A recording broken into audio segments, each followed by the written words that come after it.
సహోదరుని చర్చిలో పెట్టినప్పుడు నేను ఆరాధనలోకి వచ్చా. నాకు మక్కాయలు చదువుతున్నారు, పాల్బుద్రి గారు, అమ్మ అక్కడ బాగుండి స్వస్థత జరుగుతుంది, ఇల్లమ్మ ఇలా. ఈ చెయ్యితో నేను చర్చిలో ఆరాధనలో జరుగుతూనే ఉంది. నేను ఒకటే దుఃఖంతో బాధతో ఏడుతూనే ఉంటా, నా బలహీనత నుండి, నా ఇంట్లో ఉండే ఏదైనా గురించి. నా చెయ్యి విషయంలో కూడా ఆపరేషన్ చేయాలన్నవారు సంవత్సరం బట్టి. ఏమైంది?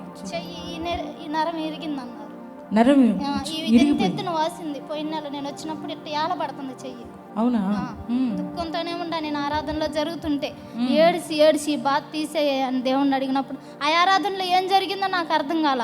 అసలు ఇంటికి పోయేలాక నాకు నొప్పి లేదు. ఈ విషయంలో మటుకి దేవుడు గొప్ప కార్యం చేసిండు. చెయ్యి ఏమో మరి వారికి నరం కట్ అయిందంటండి.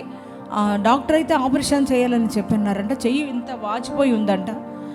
అయితే వారు కూర్చి వారి పరిస్థితిని చూసి వారి సిస్టర్ గారు పరిశుద్ధాత్మ తైలాభిషేక ఆరాధనకు మరి వారు ద్రాక్షపల్లిలో ఉంటారంట. మరి అక్కడి నుంచి ఇక్కడికి వారు ప్రతి నెల రావడం జరుగుతుంది. వారు చెప్పారంట, అమ్మ నీకు మరి పాల్పృథ్వీ గారు భద్రాచలం నుంచి వస్తున్నారు గుంటూరుకి, మన గుంటూరుకే వస్తున్నారు, మరి నువ్వు ఆరాధనలో పాల్గో, నీకు స్వస్థత జరిగిద్ది, నీ జీవితంలో మేలు జరుగుద్ది అని చెప్పి మరి సహోదరికి చెప్పినప్పుడంట వారు ఇక్కడ గుంటూరులోనే ఉన్నారు కానీ రావాలనుకుంటున్నారు కానీ రాలేకపోతున్న పరిస్థితి. అయితే తన చెయ్యి ఇంత వాచిపోయి వచ్చిన పరిస్థితి, ఏం చేయాలో అర్థం కావట్లేదు. డాక్టర్ ఆపరేషన్ చేయాలన్నారు, నా పరిస్థితి బాలేదయ్యా, మరి చూస్తే ఆర్థికంగా చాలా ఇబ్బందుల్లో ఉన్నాను, మరి ఎవరు అడిగినా డబ్బులు ఇవ్వట్లేదు, నా పరిస్థితి ఏంటయ్యా అని ఏడ్చుకుంటూ ఆరాధన చేస్తున్నారంట.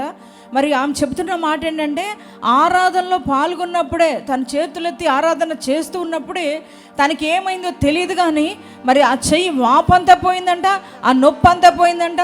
డాక్టర్ ఆపరేషన్ చేయాలన్న ఆ చెయ్యిని దేవుడు ముట్టి స్వస్థపరిచారు. ఏ ఆపరేషన్ లేకుండానే నేను హీల్ అయ్యాను, కేవలం ఈ తైలాభిషేక ఆరాధనకి రావడాన్ని బట్టి అని చెప్తున్నారు. ఇంత గొప్ప మేలు చేసిన దేవాది దేవునికి గట్టిగా చప్పట్లు కొట్టి ప్రభువుకు స్తోత్రం చెప్దామా? హల్లెలూయా.